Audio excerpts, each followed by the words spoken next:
ఏ ఒక్కరూ నీలవేణి మాట వినలేదు.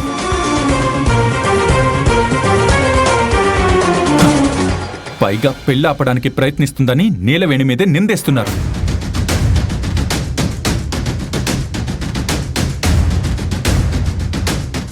మీరు ఇప్పటికైనా సిగ్గు తెచ్చుకుని నీలవేణి పాదాల మీద పడినా సరే నీలవేణికి మీరు చేసిన అవమానాన్ని చెరపలేరు.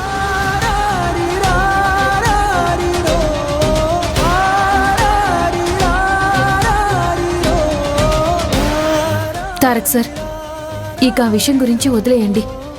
ఈ రంజిత్ గురించి నిజం తెలియకే కదా ఇలా ప్రవర్తించారు.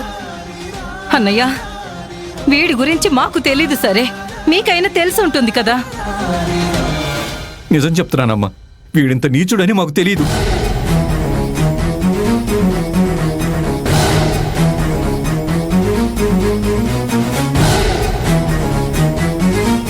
అవును కాదంబరి, వీడిన్ని పాపాలు చేస్తున్నాడని మేమేనాడు ఊహించలేదు.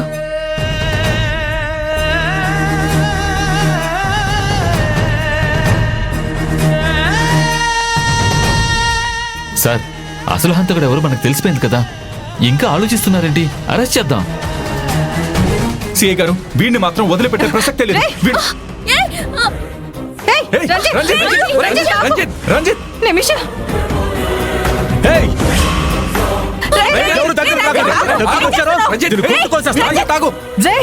ఆపరా,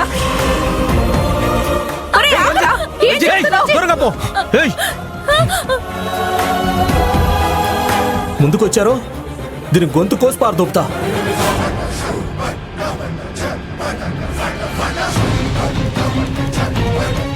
అన్నయ్య, నేను చచ్చిపోయినా పర్వాలేదు, కానీ నీచుడు మాత్రం బతకూడదు.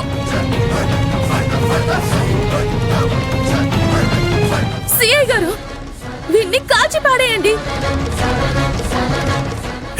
నోరు మూస్తావా లేదా? నోరు తెరిచావంటే నోట్లో పొడిచి పారదొప్పుతా. రంజిత్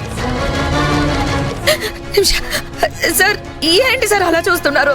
మా చెల్లిని కాపాడండి. ఎవరైనా ముందుకొచ్చారో దీన్ని పొడి చేస్తా, ఆ తర్వాత మీ ఇష్టం. రంజిత్, మర్యాదగా ఆ అమ్మాయిని వదిలేయి, లేదా కాల్చిపడేస్తా. సిఐ గారు, మీరు కాల్చాలనుకుంటే ఈ అమ్మాయి ప్రాణం పోతుంది. నాకు బుల్లెట్ దిగిందంటే ఇది దీని గొంతులో దిగుద్ది. కాల్చో. రే రంజిత్, అంత సులువుగా నిన్ను వదిలిపెట్టను రా. రే తారక్, నీ చెల్లెల ప్రాణం పోవాలనుందా? పోవాలనుకుంటే రారా.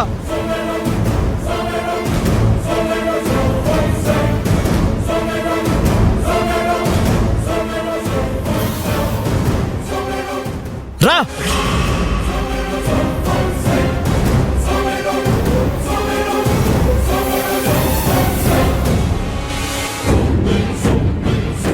దమ్ముంటే రారా.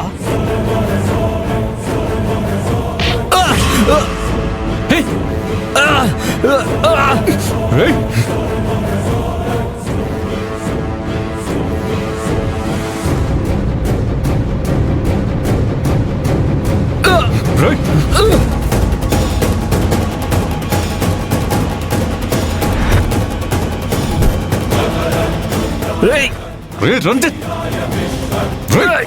తారక్ వదలు.